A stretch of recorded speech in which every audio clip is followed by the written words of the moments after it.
Welcome to the One Bloody Take movie podcast, where we go back in time several decades to browse the aisles of your local video store. I'm Paul. And I'm Russ. And tonight we find out what happens if Freddy Krueger had no personality. We watch the 1989 Wes Craven movie Shocker. So get your popcorn and your snow caps ready while we give you our bloody take. That is just such a perfect way to say that. I was struggling to come up with something because the comparison is there. Well, and you just nailed it. There's a good reason for it, but let's go a little bit out of order here and let's jump right over to the trailer and the poster, and then we'll go into the movie from there. So let's start with the poster. The poster is compelling enough. You got the picture of our main character being electrocuted. You have it that is from the director of Nightmare on Elm Street and Serpent in the Rainbow, which is, if you haven't seen it, an awesome movie.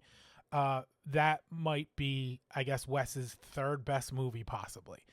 And then, you know, the little slug line up there that Horace Pinker was put to death and now he's really mad. Yeah, I would see this on a Friday night and I would pick this up for sure. There would be no, you know, this wouldn't be a second choice. This would be a reason I'd be in the store looking for this. I definitely knew what this was when it came out. I went to the movies to see it, you know, so I was all about this movie in 1989. But if I didn't know anything about it and I saw that poster, I would definitely need to see it. And the funny thing is, like, there were some, I believe they were Marvel comics. In fact, just a couple of months ago, I was going through some old comics and found one.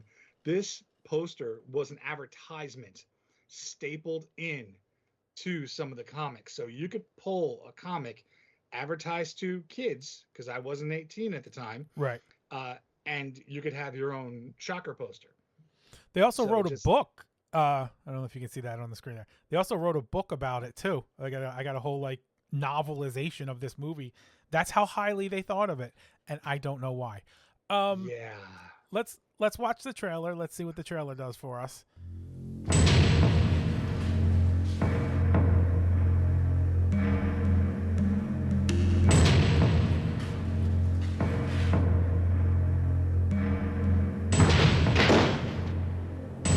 We are here today to bear witness to the execution of Horace Pinker, whose unspeakable atrocities have horrified the people of this great state. He stands convicted of 52 counts of aggravated assault, 23 counts of armed robbery, and 37 counts of murder in the first degree. Prisoner, have any final words? Yeah. No more Mr. Nice Guy. I don't think he's dead. Contact. He's among you. Now, Wes Craven brings you his greatest creation. No more! Shocker.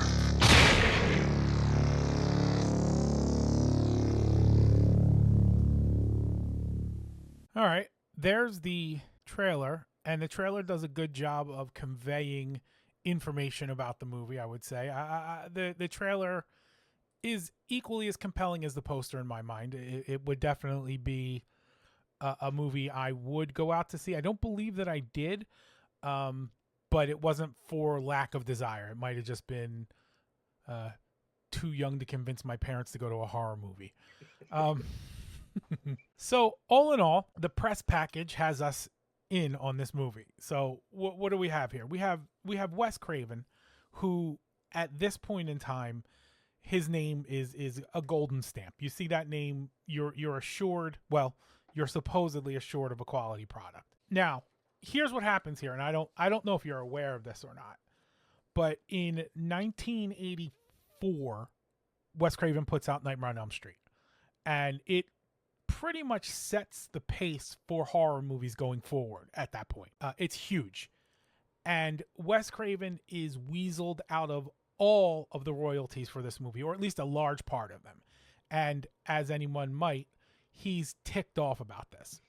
Of course. So he has literally, there's clips of it. He has written this movie, he says, to put Freddy to death and bring a new character forward, which I understand. He's irritated with the other movie company. He wants to make his own character on his own. So he writes this guy. And the thing that I don't understand, if that's your position, if your position is these people stole this guy from me, and now I'm going to show you that I'm the reason this is successful and I want to get my money for it, why do you write the same movie again? Yes, but so much weaker. So very much weaker. And even if we go, wow, Horace Pinker is outstanding. He is on par with Freddy, which clearly not. But I mean, there are some very, very clear attempts of trying to do that. Right. Jonathan sucks. Nancy's awesome. So you have Freddy and Nancy as adequate foes. Jonathan's not Nancy to me. Like he doesn't possess the ability to formulate a plan. Even when we talk about his plan, it's based all on luck. So where Nancy, everything is well thought out, or at least as best as she could do it. So even if we're discounting the killer, the surrounding cast is not on par. I agree, and I think part of it is because he's the only one really being terrorized by this. Like, yes, I know the killer is out there killing other families, and I get that, but his friend group, his core group of associates, besides his dad Don, which they keep playing with that, I think, on purpose in this movie, but none of them are affected by this beyond how he's affected by it. So like they don't have any real stake in this. So it changes the whole circumstance if there's only one person going, there's a lot of crap happening to me and I need everyone's help, and everybody else is just like, well, I'm okay, so I probably don't want to chase after a serial killer. And while the concept of Freddy is outlandish and could never happen in real life type of thing, it's at least explained in a way that makes it acceptable. So for the purposes of a movie, I will buy into that concept. I don't understand how any of the mechanics of who gets to do what in this movie is able to do it. And to the repeated Freddy comparisons that we're going to obviously have to make throughout this whole thing, Freddy had a purpose, and Freddy's targets were with reason. Like there was a reason he chose the people he was going to kill. As far as we know, besides the main character, we have no understanding as to why this guy is killing people, right? We have no... He just wants to kill. He just wants to kill people, which again reduces the stakes, because now he's just a random serial killer, right? Whereas Freddy is saying, okay, I'm going to get revenge for what you people did to me, and I'm going to go after all your kids. So, all right, now I understand who the targets are and why they should be deathly afraid. This is just a guy terrorizing the country. And then one other guy gets a concussion and then can see him psychically. Yeah, no, it's just, and like I want to like this movie so much. I have great memories of loving this movie when it came out, but every time I watch it, I like it less and less and less. Let's do this memory thing real quick, because this is something for me.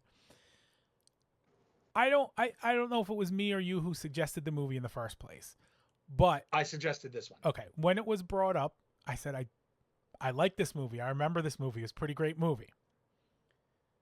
And then I looked at the cover on the server, and I didn't recognize the guy on the cover. It's not the person I was expecting it to be. So I'm like, okay. It was a long time ago. I probably haven't watched the movie in 20 years. Maybe I'm forgetting some details about what happens. And the movie starts, and I'm not recognizing anything that's happening.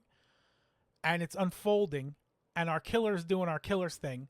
And I'm just like, why am I thinking there's this other person that's supposed to be in the movie? The other person, it's not a spoiler or anything. The other person, his name is Brian James, and he's a pretty well-known actor. If you look at his face, you'll say, oh, I know exactly who this guy is. He's in a million different things. So why am I expecting it to be him? And it's blatantly like, this guy doesn't even look remotely like him. And it's starting to play out. And then we get to a point in Shocker where he's transferring bodies. And I'm like, okay, so maybe he's going to transfer into Brian James's body. And that's why I'm thinking it's Brian James. And it never happens. And then the movie ends, and there is never Brian James in this movie. And I am so perplexed by this that I go down a little bit of a rabbit hole. Like, why the hell did I think that Brian James was... I picture him in the electric chair getting electrocuted and it all going wrong. Like, everything... It's like I'm watching a remake of a movie with a different person in it, right? So there's this movie that came out roughly the same exact time called The Horror Show. I think it was also House 3, right? So here's the main Detective Lucas McCarthy finally catches serial killer meat cleaver Max Jenke and watches his execution. McCarthy is shocked to see the electric chair physically burn Max before he finally dies, promising revenge. Max has made a deal with the devil to frame Lucas for all of his murders from beyond the grave. I watched an entirely different movie that I thought was Shock. But also, how did the same movie come out the same year by two different people? So I went even further on this, and there's like 3 other movies that share this plot, but House 3 is the movie I was expecting to watch, and Shocker was the movie that I watched. And it was... That's outstanding. It was the weirdest thing, especially when it came to the electrocution itself, because the way I remember the electrocution, like the chair itself was just totally different. And I'm just like, maybe I'm having like a Mandela effect or something like that. No, it's a whole parallel movie where the same exact stuff happens. He's jumping from body to body, all of it. But it wasn't Shocker. And I think it may have been the better movie. I haven't seen that movie in a while, but I've seen it. It's funny you mentioned the Mandela effect, because I have some notes for later, but I'll bring it up now. I have a lot of false memories with this movie. Okay. Things that just never happened in it, but I feel like I remember it. One is I seem to remember a sex scene between the 2 main characters. That never happened. No, she gets killed off like very early in the movie for that to happen. Yes. So when that happened, I was like, oh wait, but yeah, she comes back as a ghost. So, and still, I'm waiting to see this scene. The other thing is, there is a song "Demon Bell" in this movie by Dangerous Toys. Okay. Dangerous Toys also has a song called "Scared." For some reason, and I had this soundtrack. I went out and got the soundtrack because I love the movie so much. It's a jamming Had soundtrack. this on cassette. Oh yeah, soundtrack is excellent. I could have sworn that Shocker soundtrack had "Scared" by Dangerous Toys. It didn't. So then I'm like, okay, well then it must be the video that uses clips. Right. Watch the video. No. So I have no idea how I thought these things existed in this movie and didn't. This movie was so... I don't want to call it bad because that's not the right word for it, but this movie is so convoluted and disjointed that we have filled in entire other movies just to cope with the fact that we're watching this movie. So my 14-year-old self probably, it would be a lot better than what I'm watching now. Anything. Even though I yeah. Another same exact movie with Lance Henriksen in it. At a subconscious level, or as Maggie said from Popcorn, at an unconscious level, I was putting these other scenes into my head to make the movie better than it actually was. Yeah, it was just the weirdest thing, just sitting there waiting for things to happen that I was positive were going to happen and never happened. And like right off the bat, it does itself a disservice by having Pinker in his TV repair shop, just like Freddy in the furnace room. Yeah. But Freddy is crafting his weapons of destruction. Right. So we know death is coming. Pinker's repairing some TVs. Like, well, functionally he's playing with electricity. So in a way he is sort of in his little killing wheelhouse. But no, it's not nearly as dire. It's a guy spilling solder on his boot. Yeah. Wes went out of his way to not distance himself from Freddy. It was like, I mean, it wasn't like it. It was him trying to say, remember, I'm the one who created this, and I'm the one who should be controlling this. And it just, like, it didn't come to fruition. And I get the plan. Like, hey, look, here's a similar scene, but I'm gonna, do it better. And here's a similar thing, but I'm gonna do it better. And nothing ever was better. Now, No. Could it have been that Robert Englund is just that good as Freddy? It's hard for me to say because I can't unwind all my memories of Freddy and how good he is as a character. But Pinker wasn't great. No, and all the acting in this movie seemed just off enough to remind you that you're watching a movie. Like throughout watching it, it wasn't like this is the worst acting I've ever seen, but it was just bad enough to bring you out of the movie and cause me to focus on their inability to say their lines in a convincing way. It felt very after school movie-ish. Like, yes. Like it was not. It was high level acting, like high level actors were involved, but it felt very after school special-ish. Yeah. Ish. Yeah, ish, I was right. And that's another part of the problem is that, like, it just and then they did not decide on how the Shocker's lore was going to work at all. There was no commitment to any one particular pathway, not to mention they don't really ever get into how this happened. Like they don't really give you his backstory as to why he's this way. They don't give you the backstory as to why that one tool can take him out. The necklace can defeat him. They don't. We jumped in the middle of a movie that wasn't that great to begin with and just flummoxed by it. And then every sort of like 20 minutes or so, his abilities change and the way he interacts with everything changes. And even there seems him and Jonathan don't even know what they're capable of as they're doing it. No. They're just guessing the whole way through, especially Jonathan. Jonathan's plan to end this would be a really smart plan if he had like researched how this works. He just got up in the middle of his concussions and said, here's the plan. And everybody went along with it because I don't know why. And it worked. But why did he expect that to work? What did he know? They didn't know anything because we didn't know anything. And it was all contingent upon things happening that hadn't happened yet, that he had a limited amount of time to do. A limited amount of time and knowledge. Yeah, the whole way through. So let's I guess the best way to approach this movie and discussing this movie is to go through the evolutions of Horace Pinker.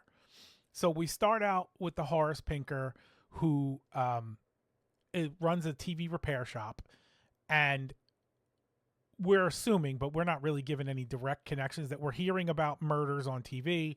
We're seeing people talk about how scary it is around town on the news. And this is all Horace is doing as far as we can tell. Right. And so at this point, he's just human Horace. Like there's nothing, we're not led to believe there's anything supernatural about him. We're not led to believe there's anything particularly special about him, except for on the news, they describe him as like angry and careful, and like they give him all these attributes. He's male, savage, powerful, and intelligent. And that's what they give you about this killer. So they don't give you too much. They give you, that when the cops get there, there's no clues, there's no evidence or anything like that. So knowing that in retrospect, maybe that's because he's always been this ghost sort of thingy that he is. But, they don't lean into that at all. No, they do mention that he practices black magic. Yeah. And there's lots of symbols. And that's really just glossed over, and that's fine. I mean, like, that's what Chucky does. And a whole bunch of whatchamacallit, a whole bunch of taxidermied cats. I don't know why they mention that. We see 3 of them, but they say hundreds of cats. And at least with Chucky, they make it make sense. If we're going to accept it, it makes sense. Right. That he learned this from some. That's all it takes. It just takes a few sentences. Yeah. To explain something, so we're just not going. Well, why is that happening?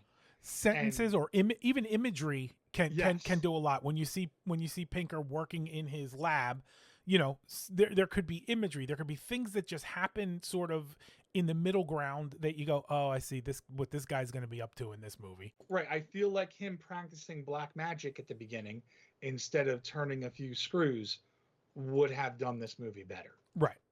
Because we don't even know, like, why did he get into black magic? All we know about him at this point is he works on electronics, and there are 30 people that are dead in town. I keep saying in town, but they don't really specify. And obviously this is not just the local news, because they have John Tesh as their anchor. And once you have the guy who wrote the NBC basketball theme as your anchor, you've gone national. Basketball. So he's been doing this for at least 9 months by the time the movie starts, and everybody is kind of terrified of this. And this is when we get introduced to Parker, and Parker goes out to his football practice, which I assume it was high school. I thought that at first too, but it is college. It's college. Okay, it must be community college. the way that they execute everything. And because they only have 22 players on the team, like there's not even enough to fill a sideline. There should be like 50 plus people out there. And they all just go back to their regular old homes when they're done. Yeah. So we get Parker. Parker gets a concussion. And then the next night he goes to sleep. And this is when he has a vision of Pinker in the house committing the murders of his adopted family, right? Yes, except for the dad, brother and sister, right? And then his foster parents. So he meets up with his dad, who is also lieutenant, and he relays to him that he has seen visions of all of this stuff. And so, 2 things about that. One, he has this one dream / vision one time, and it appears to be accurate just based on the way that Lieutenant Parker's reacting to what he's saying. But from this one particular incident, he has now decided that he can track Horace wherever he goes, whenever he wants, as long as he falls asleep. Yes. After a concussion. They do make a little bit of a mention that he hasn't been sleeping well. So we can assume he has been having some nightmares. They don't state it directly, right? But we can assume that. Right. He's also been through a pretty traumatic experience. But with this particular situation, as soon as he wakes up, he gets a phone call. So that means the police had to be able to respond to this call. Not, Pinker killed them instantly and he gets a call to let him know he's dead. So this dream is really in the past. So I'm not sure how that works. And they don't play by these same rules later in the movie. No, they do not. So it doesn't work this way when it suits them to push the plot forward. So while I'm not so much confused by this now, it almost seems like he's visiting an echo of the past. And I'll accept that. That's fine. But then that has to be what consistently happens later, and it's not. But I can relate to this scenario because a couple times throughout my childhood, my grandmother would call us at 3 a.m. My grandfather would call us at 3 a.m. because my grandmother had a dream that the entire family was slaughtered and she couldn't go back to bed until she was sure we were alive. I get it. I get it. Every once in a while, I hear the phone ring at 3 a.m. and it's like, "Hey guys, everything okay?" Yeah, she just had the dream again. So I get it. Every now and then, yeah. you get a dream that really gets your blood pumping, and you're like, I better double check, even though it seems silly, because every now and then those dreams turn out to be right. Like you call somebody and you're like, "Oh, I'm glad you called just now because something just happened," and it's like, "Oh, that's a weird coincidence." But yeah, now. One thing about this, I thought the character of Lieutenant Parker was pretty good. I thought he was played pretty well, I should say.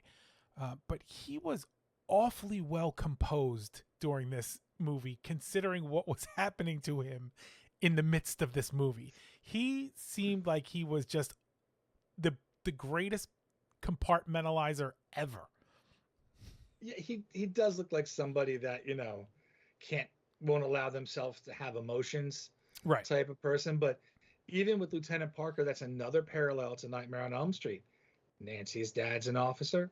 Jonathan's dad's an officer. So, Right. and of course, then they have special abilities to try to go after the killer. It didn't need to be done. At least make him an uncle or a brother or something. Change it just slightly. Yeah, don't make it an overlay. Yeah.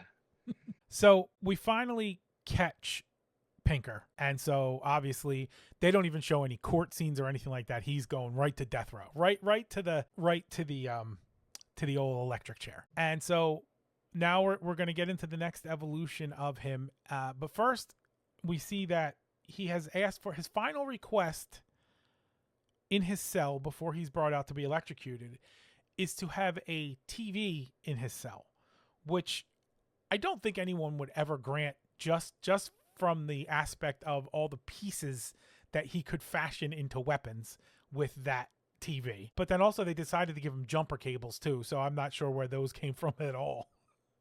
Yeah, the jumper cables, Mhm. the candles, the ability to light the candles, Yep. the ability to make the symbols on the floor, and all the books, which contain all the evil spells, I'm assuming.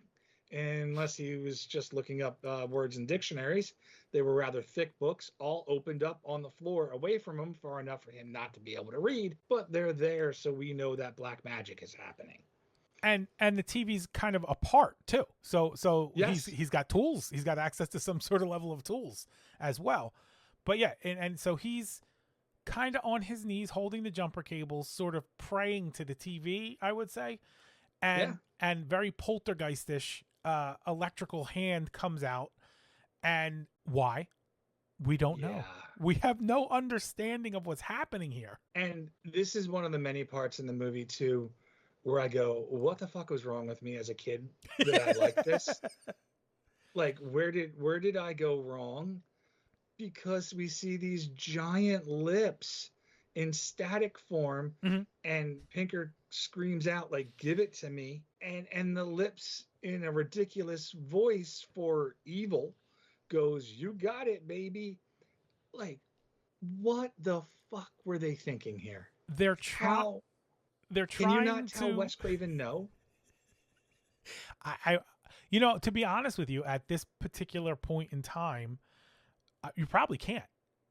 You probably can't. Your movie studio is probably thrilled to death that he's working with you now, and you're pretty much giving him carte blanche to do whatever he wants because he's telling you, I'm about to create the next Freddy Krueger, and you're just like, oh, this is going to be awesome. So yeah, maybe you can't tell him no, but he's trying to inject that real sardonic humor that is all throughout Nightmare on Elm Street, but the actors and the plot don't have the right panache for it. No. Not even a little bit. And even then, like, Freddy's great at the one-liner before he kills. Mm-hmm. Pinker says it sometimes. Sometimes he wants to crack a joke. Yeah. Other times he doesn't care to. I get it, he's busy, So, but yeah, and the whole concept of the joke is to disarm you. And so you're like, oh, okay, laugh, ha ha ha. Oh crap, people just died. So you go on this like roller coaster where you feel safe and then you don't feel safe. It's not, that technique isn't used that way in this movie. They're just like passing thoughts being uttered out in the form of a joke. yeah, it's not connected well, and it doesn't. The jokes, Freddy's jokes were also like really hyper catered to the specific situation that was happening in that moment. They're very much. If this scene didn't look exactly like this, that wouldn't be a funny joke, but it is because it is. And his are more just like offhanded comments from a really mean guy who's also electricity. Right, like, let's take a ride in my Volkswagen. Right. That one, we get that. I jotted that one. I jotted that one down. And like, finger licking good was at least appropriate for the moment. Yeah. But it's not the same. No. It's not there. There's no style.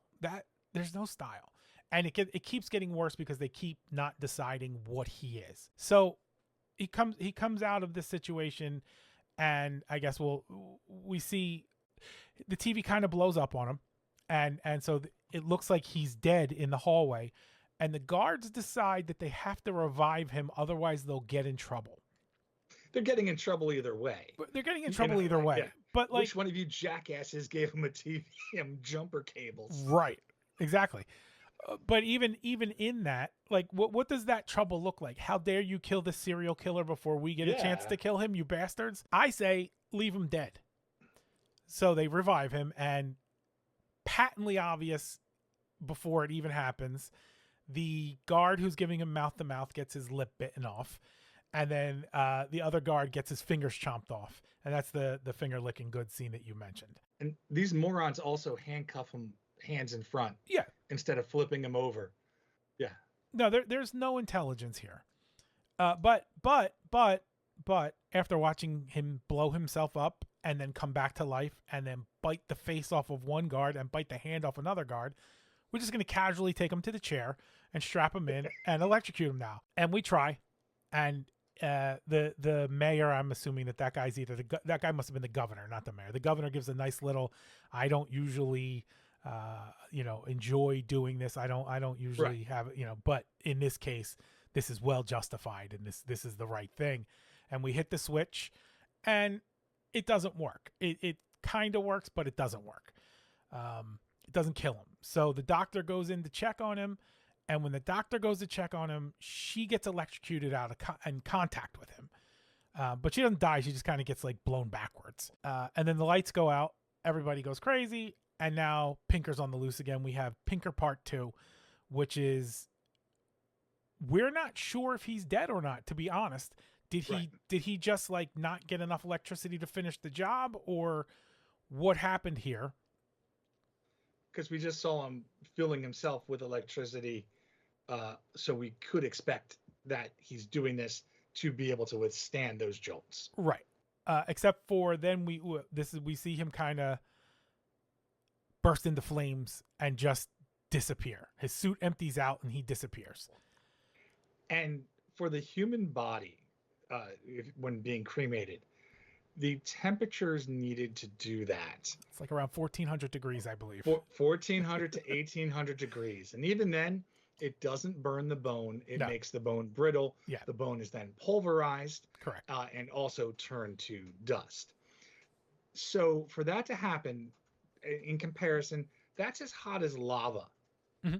So imagine pouring lava on his clothes and shoes, and the clothes and shoes just remain. Yeah, prison clothing back then was very durable. And nobody finds this weird.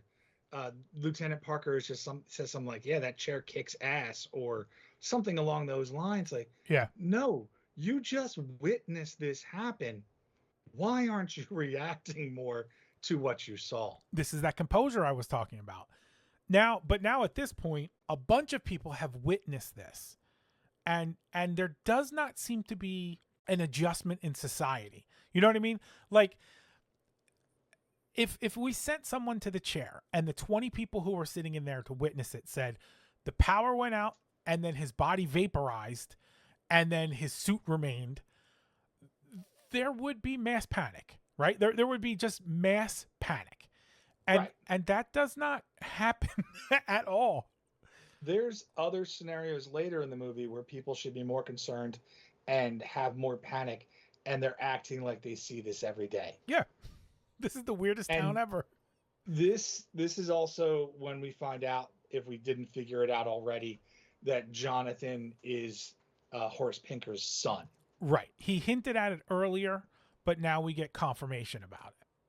And we find out why he walks the way he does. Pinker was beating Jonathan or the mother. The mother pulled out a gun. Pinker killed the mother.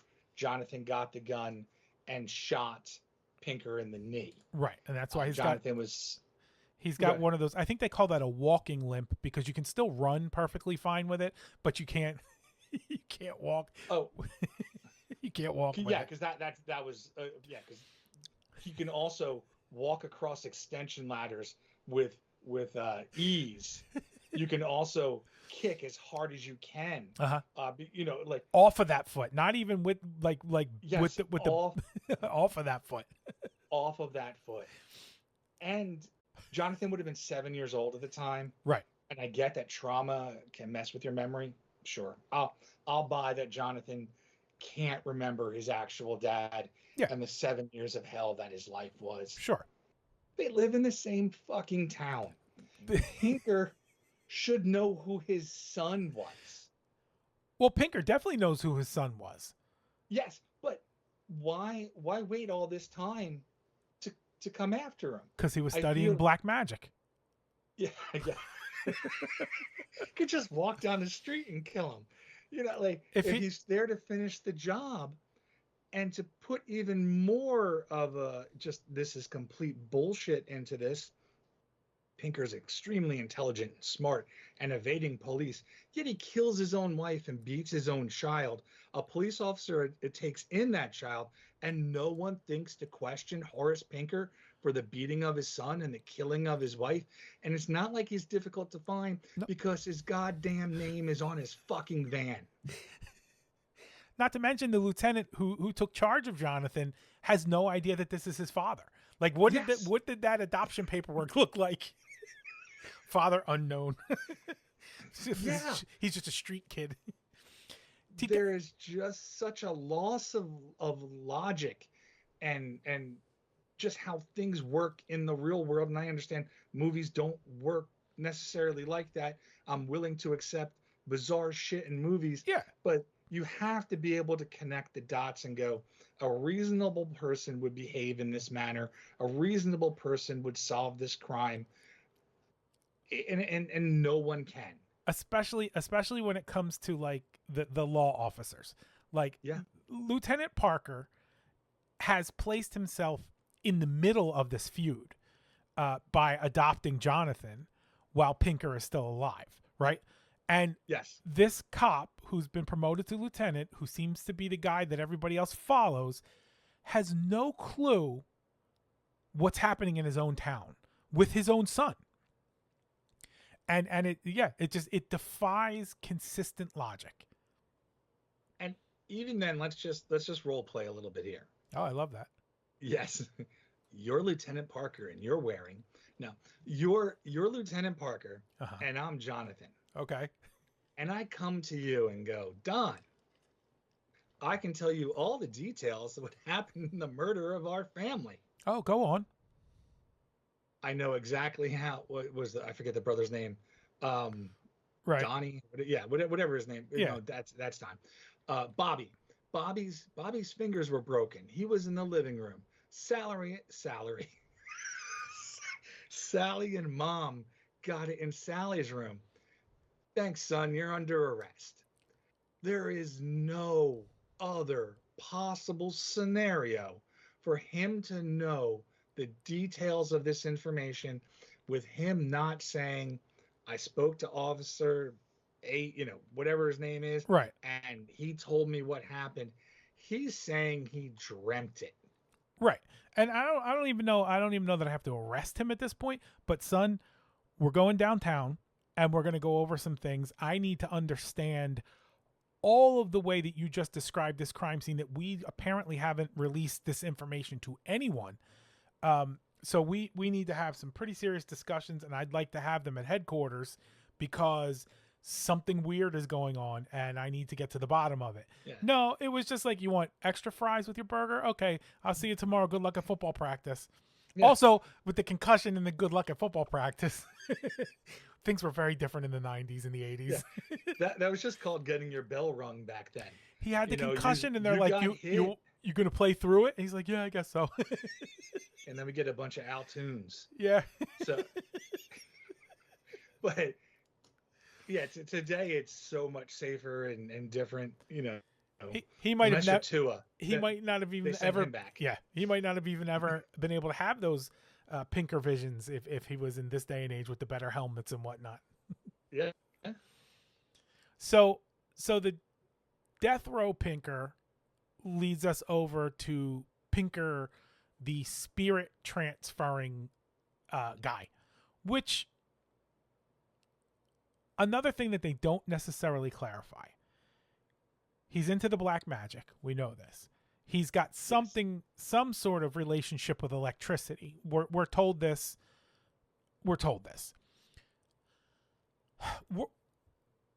We're not really told, like, does electrocuting him give him some other set of powers, or was he always able to jump from body to body? Like, him being able to jump from body to body would give you a better explanation as to how he's such a good serial killer. Because he could jump into like one of the family members' bodies and just stroll on in and kill everyone, and no one would be the wiser. But they don't define that, and they don't define that. Does electrocuting him give him something new? When the electric lips tell him you got it, baby, like, did something else additional go in there, or what happened there? I think he did not have the ability to do that prior. Okay. Because they do mention in newscasts like forced entry, like signs of forced entry or something Right. along those lines. And later, once he has this ability to go through the grid itself, not just the body possessions, but once he's out there, they do mention it's odd because there's no sign of forced entry. Right.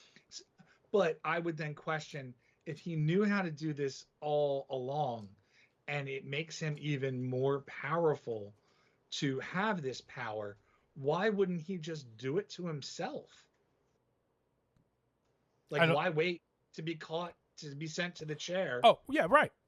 Yeah, once you get the power, because he already had the knowledge. It's not like he learned it in prison. No. Which another. Well, I don't know. They had all those books in his cell. Yeah. So, yeah, I think he just should have already did it to himself and not have to wait to go to jail. Oh, and the one other thing about his the death row scene, I believe that is where the movie fools me, because the beginning of the chair room scene starts out with the cover by Megadeth with No More Mr. Nice Guy. Right. And it is such like an epic feeling. Like, they nailed that small moment of the movie where you're just like, okay, finally shit's going to start to happen. And I have this moment of hope, because I think the song just works very, very well here.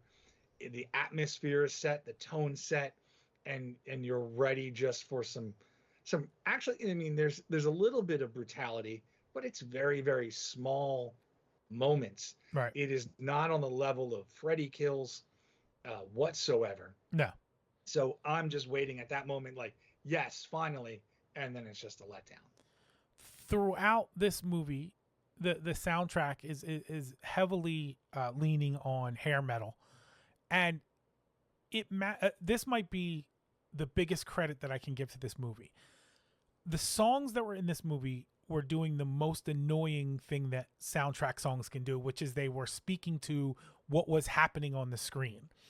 But somehow they managed to be good enough songs that it didn't really irk me that they were doing that. It even had its own song. Shocker. Yeah, that's right. Yeah. So so now he can possess other people. He can jump from I guess it's his soul can jump from person to person. So this is our new evolution, and we have no meaningful way of knowing that he's done that, except that whomever he possesses kind of becomes him, and sometimes they also develop a limp, and there's no real explanation for that either. And yeah, that is another huge complaint. I would get it if he was born with this limp, and that's the only way that he knows how to walk. But Jonathan was 7 when Pinker was shot. Jonathan is 18 to 21 years old now. Right. So it's not a long amount of time for him to remember how he used to walk and be able to do it. So it's like his soul mortally wounded that then causes the injury in the body. It doesn't make any sense. And later, when his spirit limps, a spirit that can fly across the room in the form of an electrical surge. Right. But no, his spirit has to drag his foot too. Like, and it starts to anger me. Yeah, I'm like, I get it. like, are they stupid or do they think I'm stupid? I can't decide which one it is. If they thought this was a great idea or they thought we would think this was a great idea. I don't know. But I will give them credit because I'm waiting for them to screw up. I'm like, limp with your right foot, limp with your right foot. And I couldn't find an instance where any one of the characters was dragging their right foot. They all drug their left. Yeah, even the little girl. Yeah, even the little girl that turns into a woman on the tractor. Yeah, with her potty mouth. Yeah. So, but yeah, it just, there's no need to do this. We can figure out it's Pinker. Like when the doctor's demeanor changes, it's Pinker. When Lieutenant Parker's demeanor changes, it's Pinker. So I even like that idea that you're giving there, which is like, that's how you know Pinker has possessed them is the limp. Like they don't give you any other sign except for all of a sudden this person can't walk right. I kind of like that concept, but that's not what they do here. They don't, again, it's a complete lack of consistency or a complete lack of explanation. So he takes over the doctor. We assume he took over the doctor when she touched him right after the electrocution. Or when the lights went out. So at some point there, yes. Right. And then he's playing it cool at this point. So assuming this whole time he's not limping as the doctor, because someone would say, hey, you weren't limping before you got electrocuted there. Should we take a look at your leg? No one says nothing. And then the doctor kills the police officers. So now we know he can jump from living body to living body. Then there's a whole scene in the park, and there winds up being a jogger that gets shot and killed. And then he jumps into the jogger's body. So now we know he can take over a dead body and animate it. Then why did he ever leave his body? Well, I don't think the jogger was actually dead. The jogger just was shot, still making noise. Okay. The way it's explained by Jonathan later, who knows absolutely nothing but is somehow a master, says that Pinker uses up the life force. So by that statement, these people don't die when Pinker takes them over. Yet all the credible sources for the amount of deaths in this movie that I was researching all considered the little girl and her mother to be dead. Pinker would not have been in them long enough to have killed them.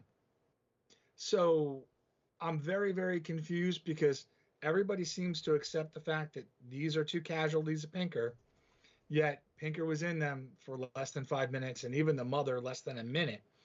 And all throughout these scenes, just how you mentioned the doctor touched Pinker, the transfer occurred. Right. The doctor touches Pastore, the police officer is driving. Yeah. Contact occurs. We see the jogger shot. The jogger is also Wes Craven's son.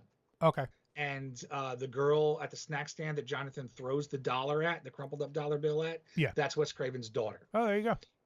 And later Wes Craven appears in the movie too. So all of them are in it. But he's crawling towards that jogger in order to touch him to transfer. Right. And then we can assume that the jogger touches the girl, and Pinker then causes Jonathan causes the soul of Pinker to get out of the little girl by throwing the necklace on her. Right. Zaps into the mother. So I'll accept that. So right now, everything is transferred by touch. I will accept that if we believe the necklace has this power, that then Pinker's body comes out and flies into another one. Okay. The mom then reaches out to grab the construction worker to transfer themselves. But this is not something that is consistent with transfers later in the movie. Like, Pinker can just leave. Yeah, we have to get to that evolution of Pinker first. Right.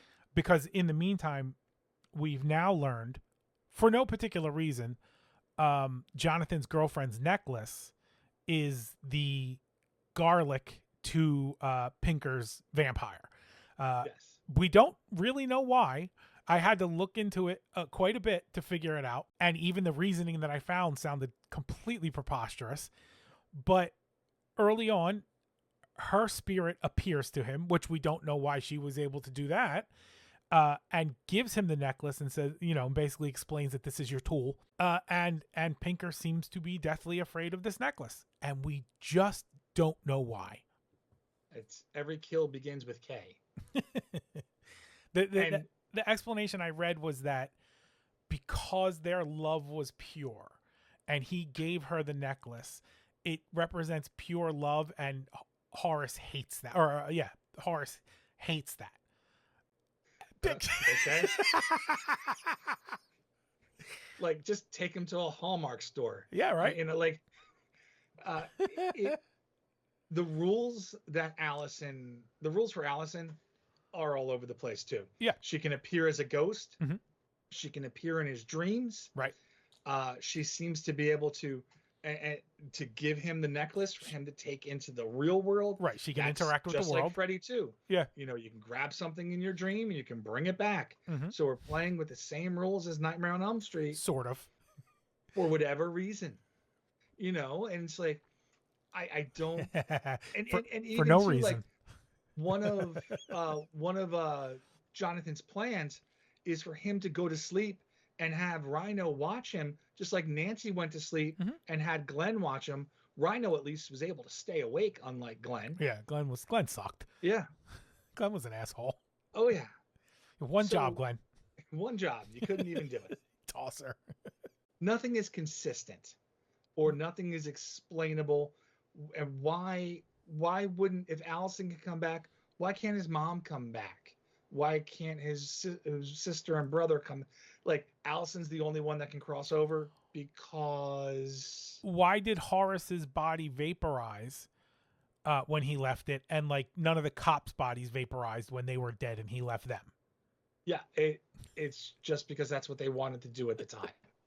No reason. We've got enough in the budget for one body burn. That's it, guys. Yeah. So Jonathan is now concocting a plan, and he knows it revolves around the necklace, which is at the bottom of the lake. So he goes to his football friends, and he wants to go diving in the bottom of the lake, which is sensible. And he says, right. Well, yeah, you don't want anybody to see you in the dark water with the flashlight that you're going to use under there, I guess. And he says he doesn't want to go back to the house. So Coach says he'll go back to the house and get his diving mask, which, again, are you going into this house knowing everything that's been happening? No, right? No. And Coach seemed like he had it together until he went and did this. And you knew exactly what was going to happen once he split off and went to the house. And sure enough, Coach gets possessed. So we go back to the house because I guess Coach has been taking too long. Yeah, it's been over an hour. Yeah. And Rhino and Jonathan are waiting at the lake. Right. So we go in and we see Pac-Man dead in the closet, which we get a Ted Raimi sighting is always exciting. I didn't see him in any of the credits, and then he showed up. There's, it's Ted Raimi. This is awesome. And we can tell that Coach is possessed, but we can also tell that Coach is somewhat able to fight it off. Like he's aware of the struggle inside, which is a whole different set of rules that we didn't have before, I don't think. And to even expand on those rules, it said that Horace killed Pinker. Horace killed Pac-Man because Pac-Man loved Jonathan too much to allow him to take over his body. So that makes no sense. No, those words don't even make sense in that order. No. Like, sorry, I love my friend too much to allow you to possess me and try to kill him. It's so that means that Coach obviously likes Jonathan less than Pac-Man does. I like Jonathan a lot less than I did at the beginning of the movie too. And other characters, surprisingly, even less than Coach and Pac-Man. But that hasn't happened yet. So as we're going through, obviously, we have to evolve Pinker yet again. This is basically the original Pokemon. Pinker just keeps evolving into more and more powerful entities, and now he's just full on electricity, right? Like at this point in the movie now, there even is a scene which really, above all else, bugged me.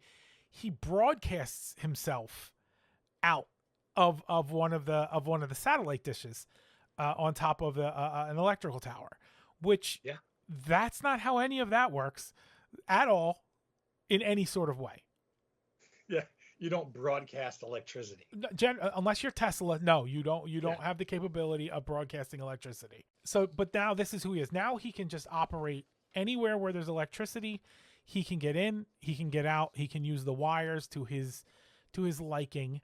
And when the coach kills himself, it's the only death not caused directly by Pinker. The coach kills himself to force Pinker out so the coach won't kill Jonathan. Right, because he loves him too much. Pinker goes to the electrical socket, and he's the little engine that could. And he just starts going, I think I can, I think I can, I think I can. His fingers grow. Right. The tips become like plug-like. And then this is where it gets even more confusing, because his body turns back to like solid human form momentarily before he gets taken in. Okay, so here's a question in that scene, because this really caught me off guard. Let's say that instead of keep saying how much this movie bothers me. So you're of the opinion that in that scene he is electricity and then becomes solid, right? Yes. Okay. So at the point in time when he's electricity, why does he have to struggle to reach the socket? Why doesn't he just flow over to the socket? He's not in human form at this time, so there should not be any impediment to him getting wherever he wants to get to, but he was acting as if he was pinned to the ground somehow. Because they don't play by the rules they've established. Have they established rules? Well, part of it is that he uses the body until the life force is gone. Understood. So when the life force is gone from Coach, then Pinker has nowhere to go. So I would accept the fact that Pinker is in like a Superman, kryptonite moment where he's weakened, but at other times he can just fly around as he chooses. But so the same thing should have happened with the little girl, where he's struggling to come out and find someone, but no, he zaps himself right on over. So that isn't consistent with this. It's terribly inconsistent, because even if you go with the idea that he's in a weakened state, okay, fine. He's in enough of an okay state to morph his body into a whole nother, his hand into a whole nother thing, but he can't just slide on over and just go into the nope. No, it doesn't make any sense.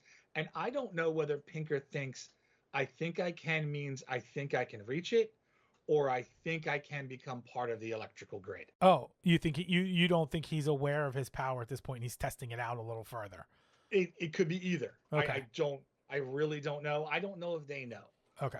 It's such a weird statement for such a brutal man to make. Like he's trying to get self-confidence in order to be able to do something. It doesn't fit. It doesn't work. It doesn't make sense. I think it was one of those things that was supposed to be another little shticky moment, and it just landed flat because the surrounding circumstances were stupid. Just stupid. So he gets into the electrical grid, which then apparently allows him to get inside the TV. And I don't mean inside the TV like not just yet. He doesn't get into the TV just yet. What happens is that after the death of Coach and Pac-Man, right, the police show with his father, right, they're going to arrest him, and he's in the grid. The father goes, "Oh, there's a lamp on the floor in a murder scene." So, he's moving something. You got to put your hands on everything. Yeah. He picks up the lamp, puts it back on the table, and then turns it on, gets zapped. And now Jonathan knows Pinker is his dad is in his dad. Yeah. I guess is the way to say it. So, but yes, then they go to the tower and then that from the tower, then he's able to go into the TVs. Is that also the scene where Lieutenant Parker fakes a heart attack and that tricks Yes. Pinker? Yes, and it's such a nice Lifetime movie moment. I didn't know you had heart problems. I don't, son, but Pinker didn't know either. Like, it doesn't belong in this movie. It just doesn't belong. It structurally doesn't make sense. Why wouldn't Pinker know that he's faking a heart attack? Yeah. Was Lieutenant Parker able to lower his own life force? Don't know. And this is another thing that Pinker's able to do. He can, bum leg and all, he can climb up that tower pretty fast too. Yep. Jonathan does it. Jonathan's an athlete. Jonathan's a star athlete. Well, with a concussion. With a concussion. Pinker climbs it just as quickly as Jonathan does. Yep. Broadcasts himself out, and now he's inside the TV, which is where we were at. Not inside the TV, like inside the box, knocking on the window, but actually in the broadcast sphere. I don't know how to quite explain this, but somehow this is where the movie really goes off the rails, as if it wasn't completely off the rails to begin with.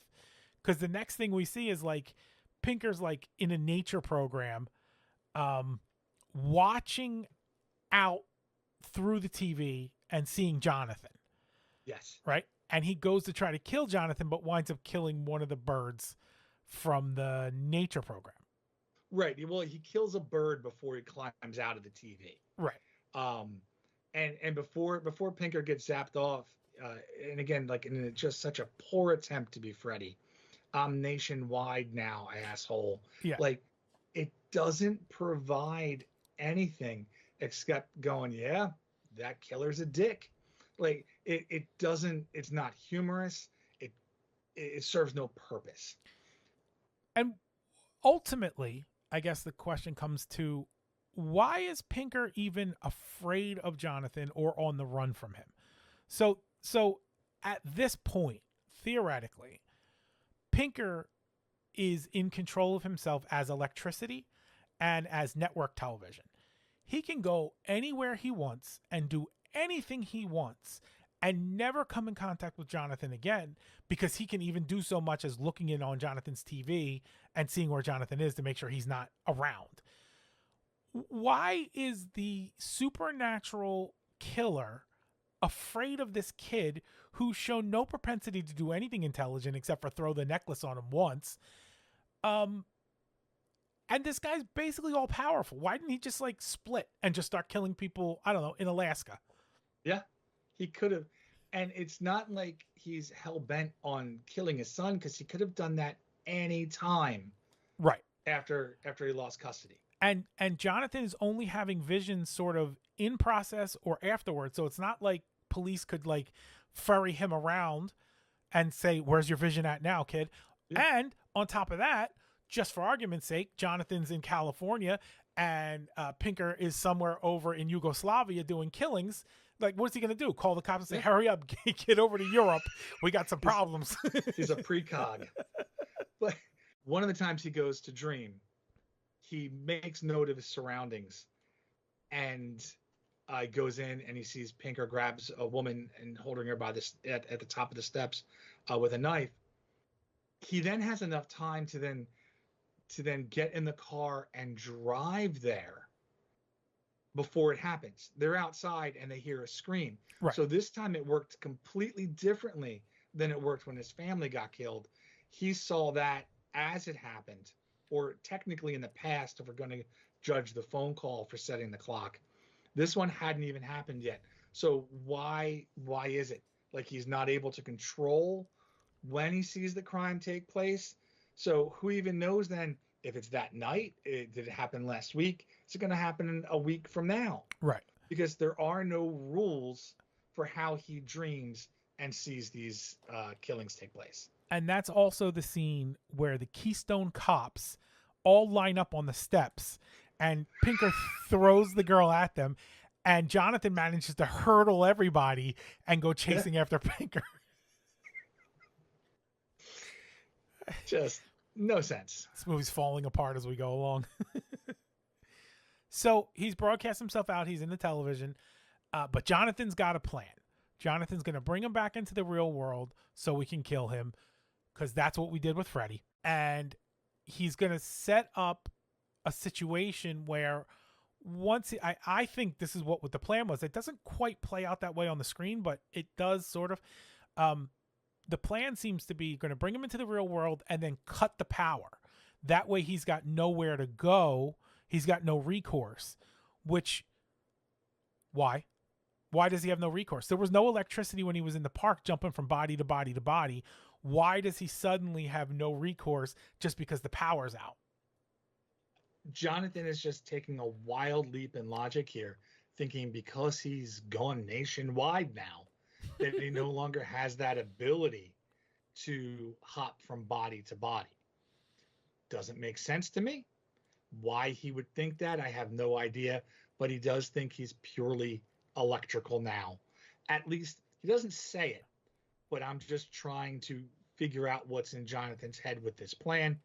And that's the only way it makes sense, because even if this plan off without a hitch, there's still fresh bodies in that room for him to jump into. Right. So why wouldn't he just jump into them?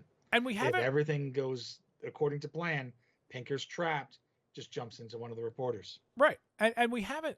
We've established that Pinker has a relationship with electricity, but we haven't really. Have we really established that like he needs it? Like it's not fuel for him. It's pathways. You know what I mean? Yes. Like there's no point in time where Pinker's like, I need to get close to an electric socket so I can recharge. No pun intended. But, so again, why does Jonathan think cutting him off from the grid somehow takes his powers away? Again, no pun intended. Takes his powers away. There's no evidence for that. There's no supporting evidence for you to even take that wild guess. Like, if we cut the fuse box, he's screwed. Why? The same leap in logic he makes, that Pinker uses up the life force in each body and then moves on to the next one.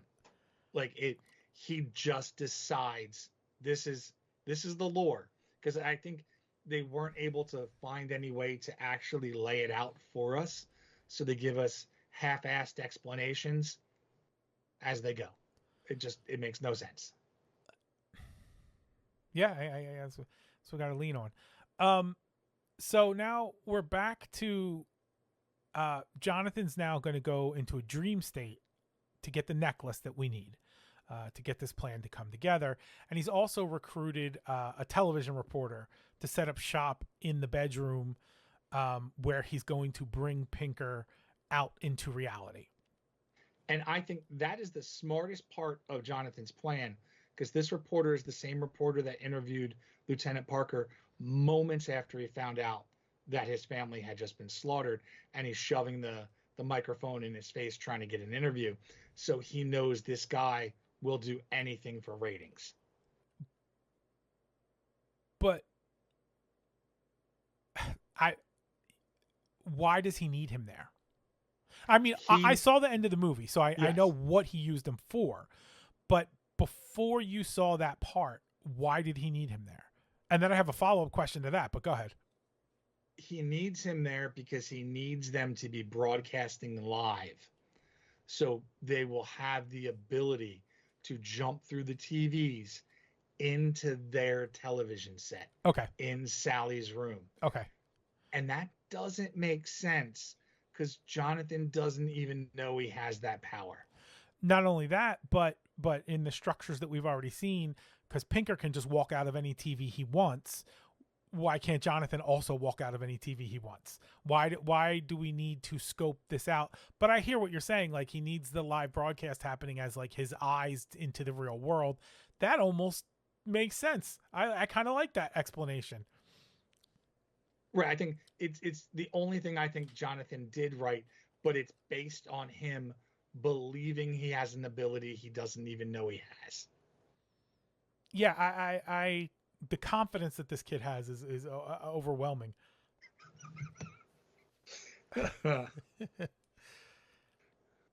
So we're executing our plan here. we get Pinker to come out into the real world after the weirdest acid trip struggle I've ever seen, because now they're both inside the broadcast world, which I don't understand exactly how Jonathan's able to do that in the first place. But okay, fine. He's there. We're there. They're now interacting with the characters on the screen in other movies and TV shows that they wind up overlaid onto. And now my head's completely fried as to what they think this guy's ability is. Like I don't have any understanding as to why he was able to talk to Wally and the Beeve while they were running. No, it doesn't make any sense. This to me, I'll expand on this part a little later. I don't mind the fact that this happens. As a concept, I mind that it's happening now, if that makes sense. Yeah, I hear you. There's a path where this can work. Yeah. But they never put themselves near this path to allow this to work. Well, I guess when he kills the bird, they're letting you know that this is a possibility, that he can interact with it. But again, why? Like, what's the connection there? Yeah, because it's not even the broadcast. You're changing how things in the broadcast react around you. You're just not using the broadcast as your own teleportation device. Right. And also Jonathan took the remote control into the TV with him and can flip through the channels. How? What is that remote aiming at that he's changing the channels? And that part too, when we talked about how calm people remain. Yeah. If we're watching TV and Horace Pinker, someone we've recognized as someone who was just put to death, right, and a stranger pop out of the TV and start fighting, I'm not going to be that calm. Probably not. Like I'm not even going to be that calm if I'm every day. I'm not even going to be that calm if I'm just flipping through the channels and I see this happening. Like, just and people are. Also, this brings me to another question, by the way. Why is Horace determined to continue looking like Horace? He can be anywhere in anyone, and he keeps going back to the one form that everyone will recognize. Yeah, because it doesn't make any sense. You know, I suppose if they're trying to establish him as Freddy, then he has to look this way. But it's just odd. Well, he can he can end up that way. You know what I mean? Like, he doesn't have to consistently be Horace during the important parts of the movie. Right. But the whole remote that you touched on, why does Jonathan even think that would work? And if he does think it would work, his plan is now contingent upon at some point popping out of a broadcast into a stranger's living room and hoping to find the remote while simultaneously fighting Horace Pinker. Just bring your remote, dude. Just bring yours. Yeah, put it in your pocket. Go with it. Yeah. Or, buy a new one if you don't want to break yours. Whatever it is. One of those universal ones. That way, whatever TV you wind up in, you can use it. Just as his plan was dependent upon getting that necklace when he is in the lake, get the necklace prior. Yes. Yeah. Yeah, you had time. You definitely had time. Yeah. And Allison's helped him multiple times, right? Yep. Not here. He sees Allison in the lake and he gets scared and swims away. Yeah. But then still has time to make out with her? Well, yeah, once he was sure that she wasn't Horace, yeah. Yeah. So why? Time is of the essence. He has this plan down to exact minutes. Yeah, they have to to cut the power at midnight. Exactly at midnight. Exactly at midnight. And he has a time where he needs to do what he needs to do. The broadcast has to happen in exact 5 minutes to midnight. All of this stuff is dependent, and he's just off doing other shit. Dreaming other shit. Not even doing it, dreaming it. So after they make out, we start to see all of Pinker's other victims sort of rallying Jonathan to wake up, which is weird. Where were they this entire movie? I don't know. If they suddenly have the ability to do this, Right. why they're not there to save Jonathan? Maybe, his mom and some of his friends, but they're strangers in there. They don't know Jonathan. Right. Their anger should be directed at Pinker. They should have been doing this shit the entire movie. Yeah. So Jonathan wakes up in a little recliner. He goes to sit down in a little recliner that they have. And he's watching a televangelist for some reason. This was just an excuse, I think, for working Timothy Leary into the movie. But the chair starts to come alive, why? Yes, because now we've given Horace Pinker the ability to possess objects. Right. Now, they make it a point earlier in the movie to show that this chair requires electricity. So that is how he's able to access it. Sure. But this is just so stupid. Yeah. It looks terrible. And yeah, some of the special effects in this movie look like a 5-year-old tried to use Photoshop to lasso something out and put it in another scene. Oh, Like it's you're not far off.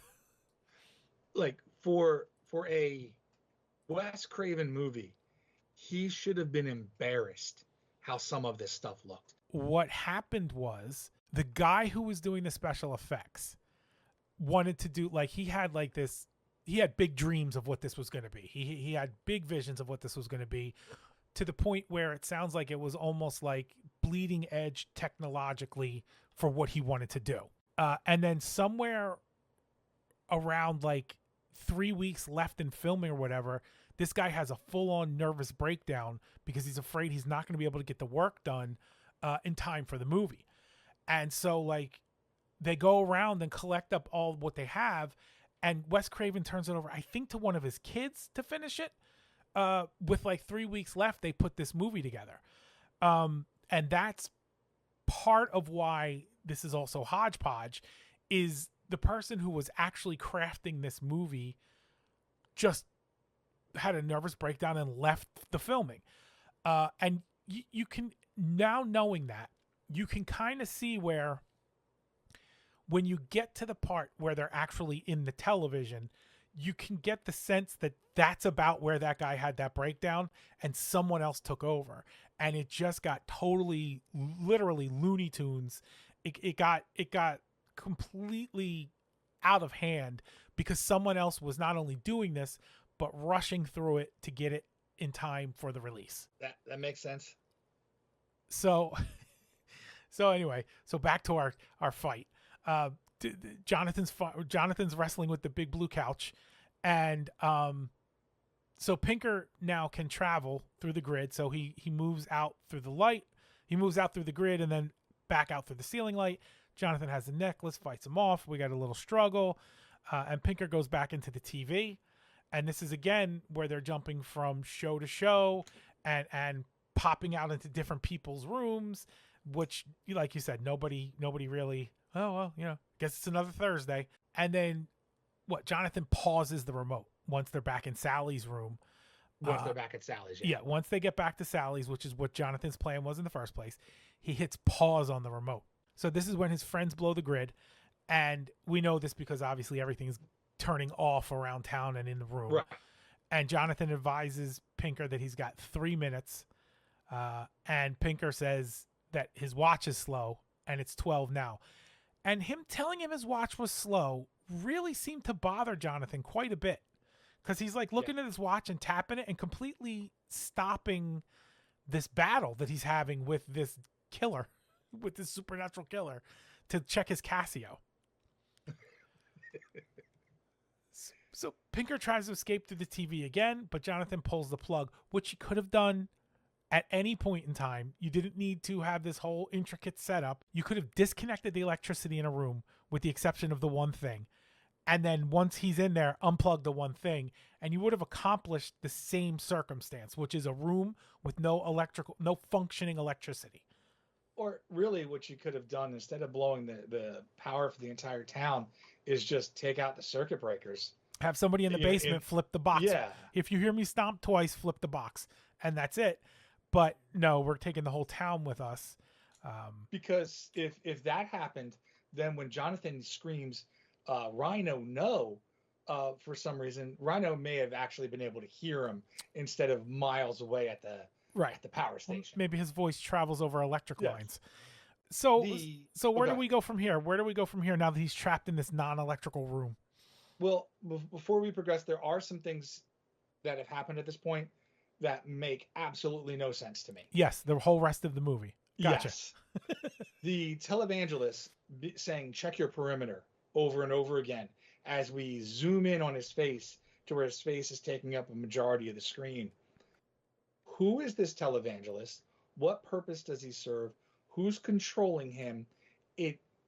This has not been, there hasn't been a presence of good and evil throughout this movie where you can tell some supernatural force is also trying to help Jonathan. And this isn't a dream. I mean, other than Allison. Yeah, but I mean, beyond that. And this isn't a dream where Jonathan's subconscious could be telling him, check your perimeter. This is real life. That has no place in this movie. Because checking the perimeter doesn't even help Jonathan. It doesn't change anything in the story. We've just added this nonsensical moment of the televangelist saying this with no impact on the story whatsoever. Moving on to the remote, when Pinker is paused, it apparently doesn't affect his face in any way. No. He can move his eyes, he can talk, he can move his head, he can do all those things except move the rest of his body.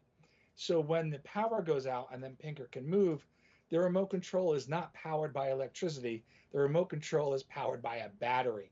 The remote control functions should still work, but they don't. And he also uses it like a magical wand to toss him side to side as if it has some sort of lasso extending from it, moving Pinker around. And the fast forward and rewind functions should just cause him to fast forward and rewind the current actions instead of creating all new comical actions. Right. So this is some sort of obvious magical remote control that has powers beyond the powers that Jonathan has randomly assigned to it. But from that point on, once the power is out, for some reason the power in the room is still on. And Jonathan takes the necklace that has all these random powers assigned to that, hangs it around the lens of the camera that's still recording, and jumps through that, leaving Pinker behind. Now, Pinker is then frozen and cannot move again, as if he was still paused. Right. And the reasoning for all this in Jonathan's mind is, you bought into TV, Pinker. Now you're bound by its rules. Doesn't make any sense. It took TV until has no rules. It took until 4 minutes before the movie was over before they decided that there was going to be any kind of rules whatsoever. Yeah. So this is all just nonsense. Like, they had no idea how to end the movie, and they literally made shit up as they went. I don't know that they knew how to begin the movie, let alone end it. Yeah, good point. But so we're assuming that this is now the death of Pinker. Yes. But we have no legitimate reason to assume that, because nothing we've seen leading up to now leads us to believe that he's killable, right? Like we really have not seen a single. He doesn't really seem to get hurt. He doesn't seem to get damaged. He is ethereal because he's just the electricity in the air. So we have no reason to believe that this plan, even if it's executed to a T, will accomplish anything. I feel like he should even be able to enter a gasoline engine and just survive in the spark plugs until the power comes back on. Just anywhere that's conducting. Yeah, anything. And metal and anything should be able to absorb him, based on it. Like, why, if humans can hold his spirit and conduct electricity, then the metal should be able to as well. The other thing that does not make sense is that when Jonathan then comes out of the TV in his room, because I guess you have to return from the TV in which you first set in. I guess those are the laws of this universe. I saw that on Star Trek once. Yeah. The TV, the inside's on fire, and we can still hear Pinker talking. Pinker's still alive. Jonathan points the remote at the TV, which then causes the fire to go out.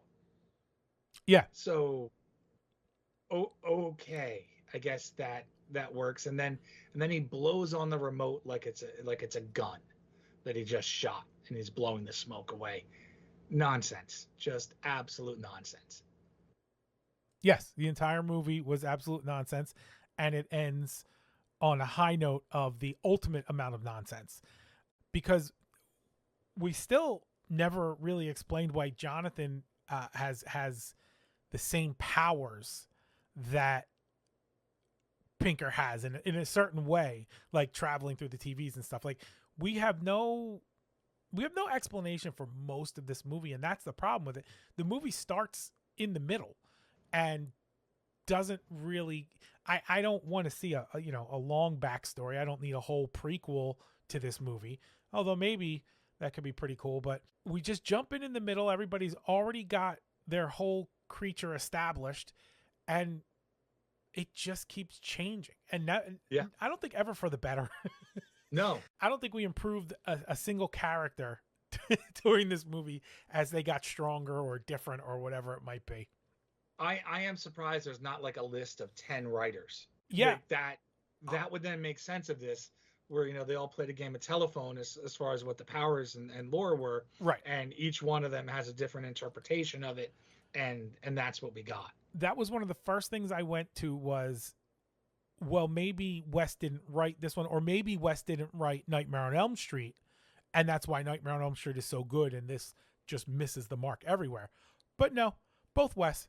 Yeah, and then the way this ends is we have Jonathan goes outside, some neighbors are out there too, and we hear, "Hey, we saw you on TV," furthering just the complete ability for people to accept the insane and absurd as just mundane, normal day activities. Just commonplace. Not how the hell did you do that and how did you get here so fast? Just, oh well, that happened, I guess. Not only that, but if they saw him on TV, ostensibly they saw him like they're watching It's a Wonderful Life, and all of a sudden he was on the bridge with Clarence. And that didn't strike them as odd in the least. Like, it would be one thing, they're flipping through and it's on the news and you see him running past on the news, whatever. They're watching their regular programs, and all of a sudden this guy's face is there interacting with it. And they didn't, like, I would immediately have to go to the hospital and have someone look me. I need a CAT scan right away because there's no real explanation for this. Yeah. So, and then Allison talks at the end too. Like, her ghost is still there. Yeah. So it's not even like her spirit was summoned to help. Right. She still just gets to hang around and be a ghost. And he can talk to ghosts for some reason. No idea why. So, and that's how it ends. And I honestly don't remember, because I had gotten, at this point, realizing that the movie was about to end, this is when the fear struck me of not having seen Brian James for the entire movie and not understanding why. So, is there anything that happens that leads you to believe that he's still alive? No. And just having seen him in the TV, right?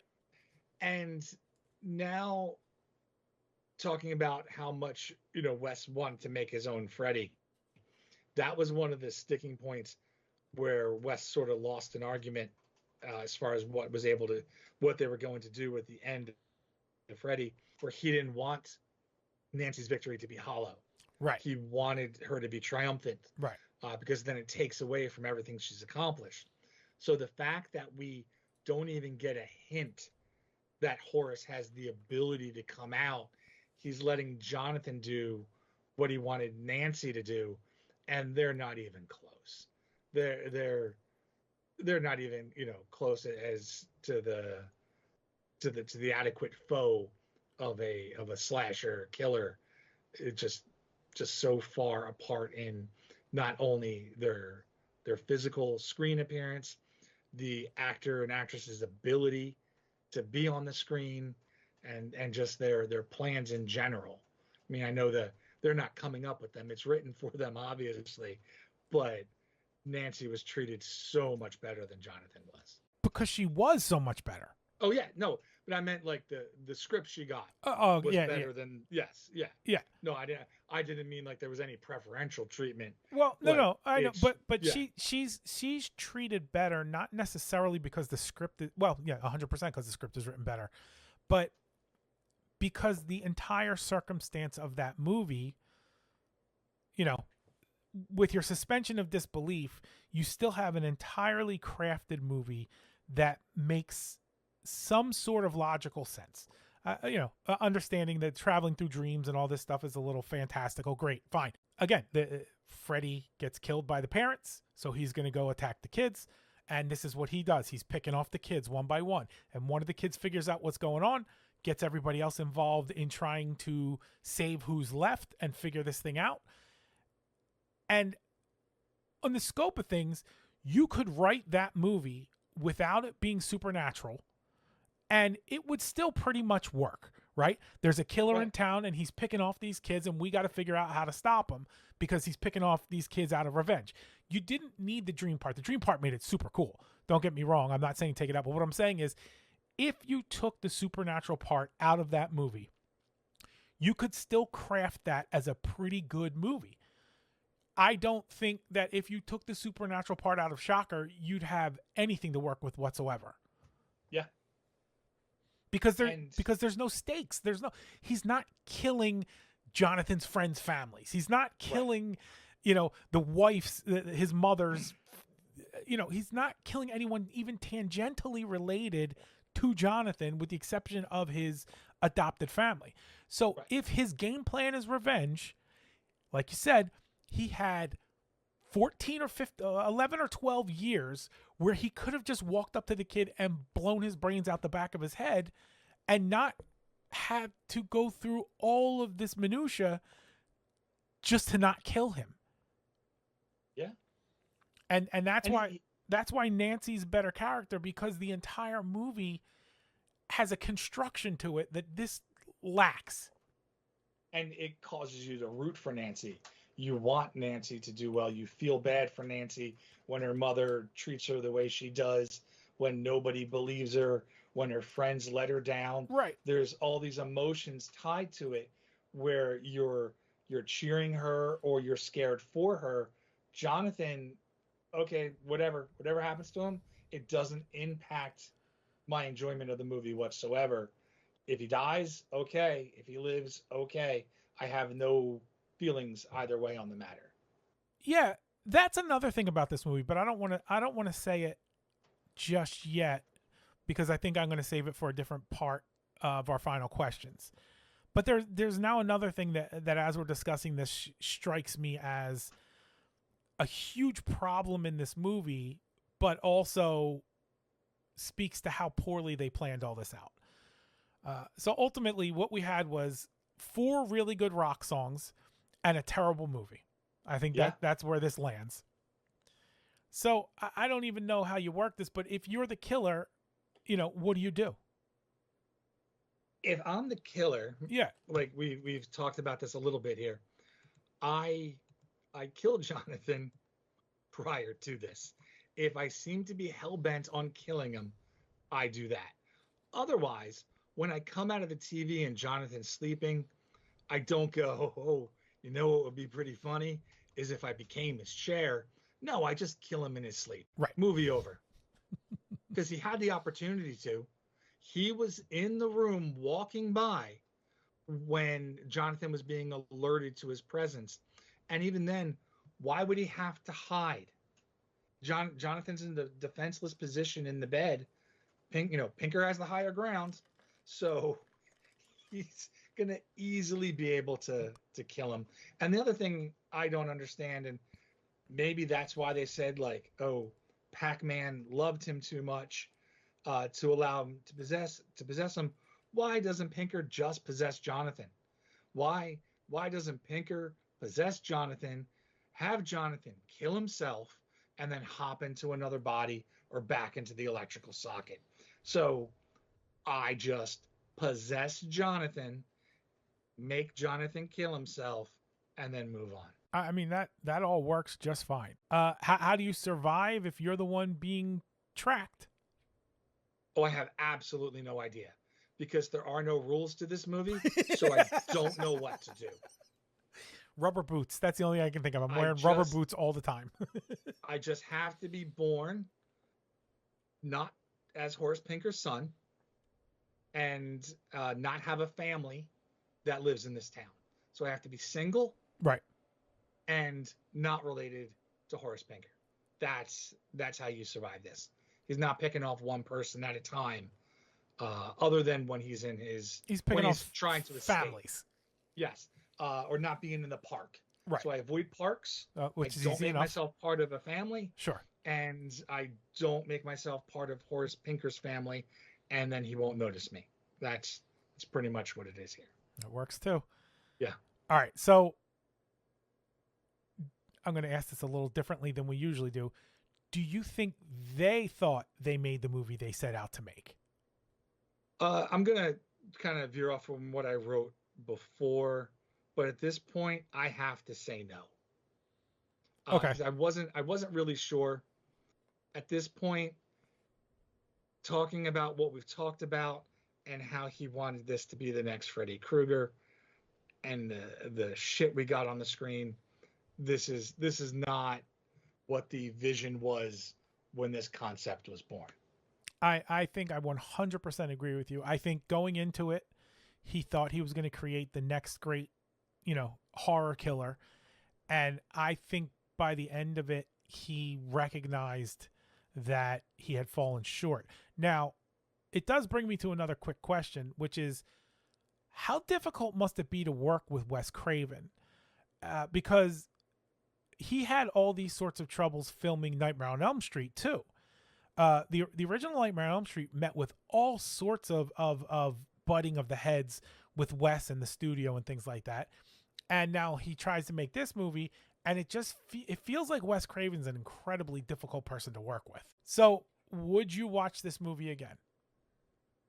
I thought about that and instantly thought that my 14-year-old self is somehow screaming at me in the past for what I'm about to say, because I love this movie and I've watched it, countless times, and enjoyed it up until a certain point in my life. And I don't remember when I started recognizing how bad this movie was, when I was getting over the nostalgia for it. But now, especially having to critique it the way we are discussing it, and I even recall maybe the past few times I've watched it, just going, oh yeah, this really fell short of my memories. I never want to watch this again because there's still this special place for me when I remember it coming out and how excited I was. Right. And it's just taking away from that. So I'm going to go back to the movie that I made in my head, where I had all these other scenes and songs in it, and pretend that was the real movie as opposed to what we got. All right. So if you get to remake this movie, how do you adjust it to meet your 14-year-old's expectations? This was difficult because it was such a mess. And usually we can point to a couple of things. And a lot of times we're just making little tweaks, or we're expanding on something that's there. But in this case, I'm going to just change how Pinker operates throughout this movie. We have him owning a TV repair shop, so I want to expand on that. Make that his background. We're going to take this out of Ohio and actually move it to Los Angeles or Hollywood. And instead of Pinker killing families, he's going to target TV stars. Okay. We start with a news broadcast that talks about the the havoc that Horace has wreaked going into the execution. So he's already caught. All of his killings have already happened. So we're not waiting 40 minutes into the movie to kill our killer. He's getting killed right from the beginning. But as the movie goes, we're going to learn a little bit about his backstory. Pinker was an actor.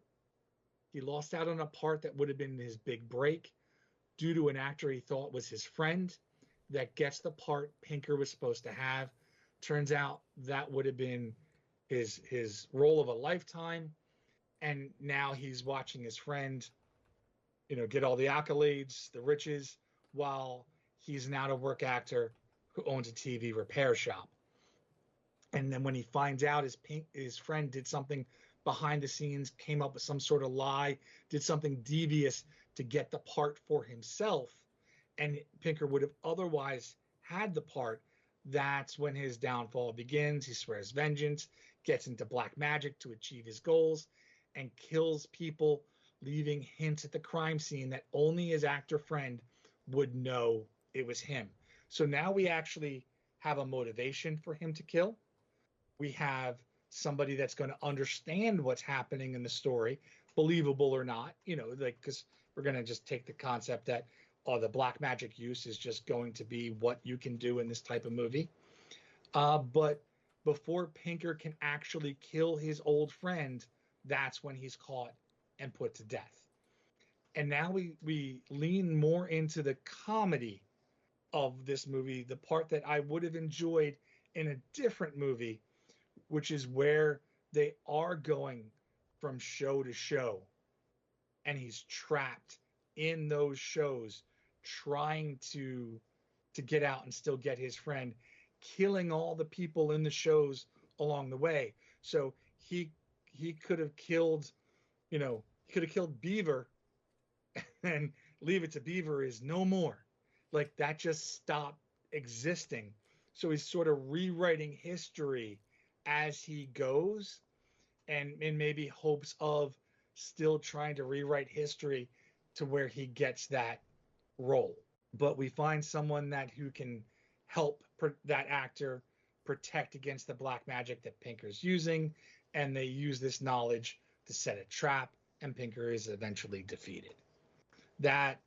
So if we're going to make this about someone getting killed in an electric chair, using that electricity to then come back and kill people and travel through a broadcast stream, I'm at least going to try to make this a little more outlandish and comical.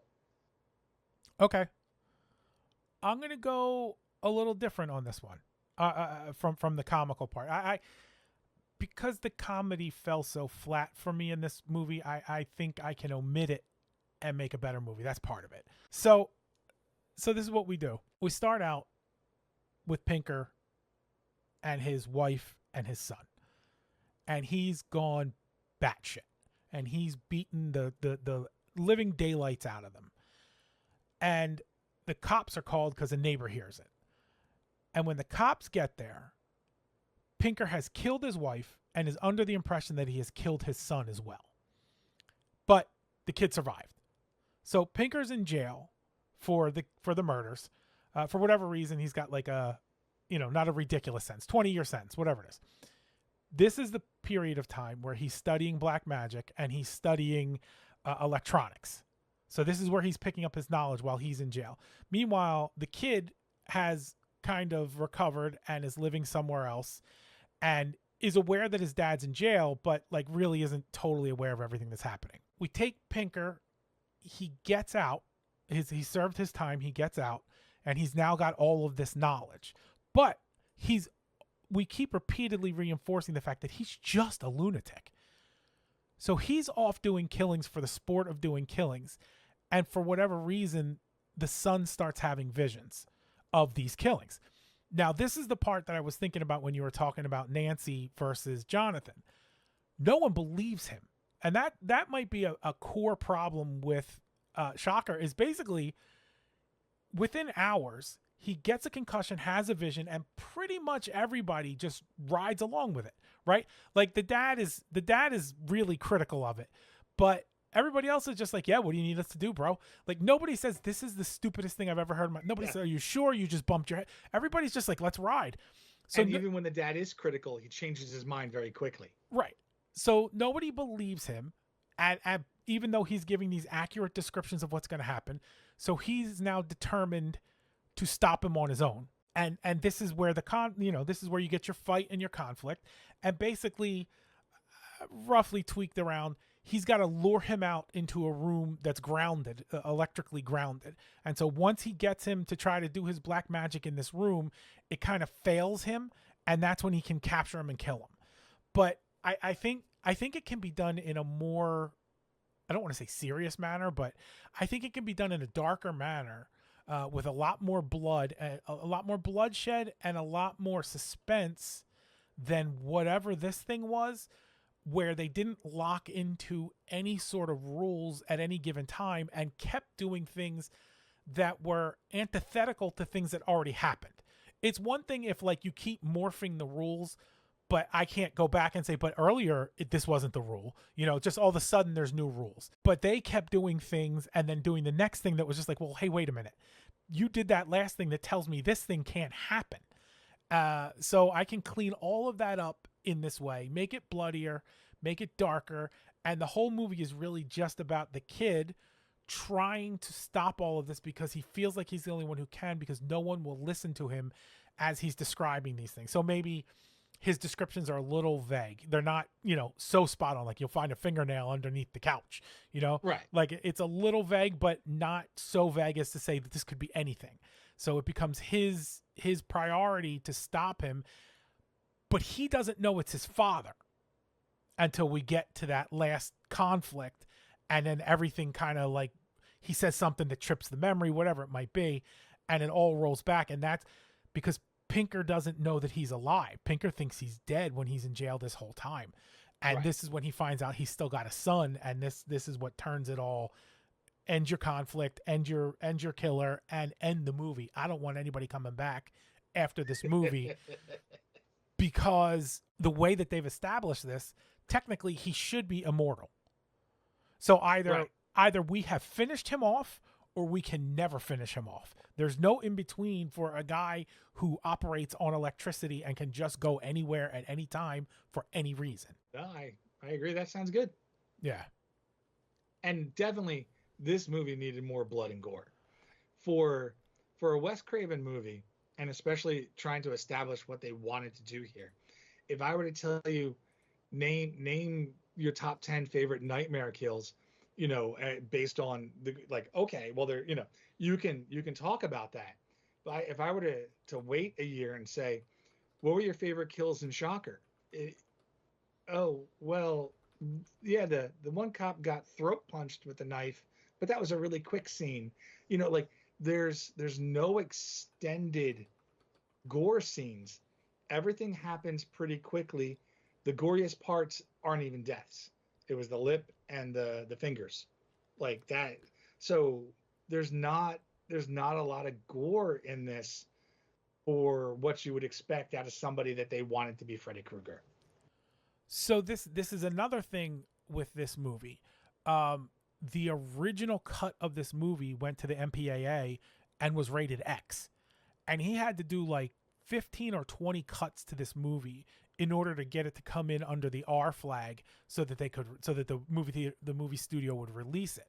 Somewhere, I don't know that it fixes the movie necessarily, but somewhere there's a director's cut of this movie. There has to be, which has all the gore that you're looking for and maybe a little more exposition and explanation as to what's happening. But Wes got beat up making this movie, between the special effects guy, leaving town 3 weeks and him having to make all these cuts to the movie. I think we saw half the movie he wanted us to see. I don't know that seeing the whole movie would make it that much better, but at least we'd get those bloodier kills, because you just see like the end of the kills kind of in this movie.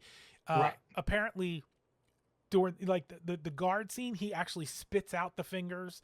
And yes, there's more. I know there's more of the fingers. And the scene with the coach trying to kill himself, there's a lot more knife work and things like that. Like there's a lot more gore in this movie than what we've been presented with. So there's. I'm go ahead. I'm with you. I'm with you that 100%. This movie was lacking any teeth at all, and could have really it would have really helped. There is one other additional change I would make, and I just want to remove a 15-second clip of this movie. It is the camera is in Jonathan's room. It starts to the right of the room, and it slowly pans to the left. We hear a lot of grunting. Yes. And then what we hear is water splashing, and it sounds like he's taking a shit. Oh, see, But then I thought initially they were trying to imply that he was having sex with his girlfriend because it was like very rhythmic noises. yes, but there is water splashes. Yeah. So I'm like, what? But then we look in the bathroom and we just see Allison in the tub because Wes Craven's always going to put a girl in a tub. Yeah. And from what we can tell, no one's sitting on the toilet, thank God. No. But then we see Jonathan's doing pull-ups and the water's coming from Allison moving in the bath. It just, why? Why was that there? It doesn't do anything. It shows us a nice, what was it, Pacheco machine? Pacheco? Yeah. Yeah, I had my grandfather had one. I always played that at his house. So I was like, okay, well that's cool. We get to see that, but other than that, it is not needed, and it's confusing and weird. Perhaps one of those edits was the Blumpkin scene that didn't make it to the final cut.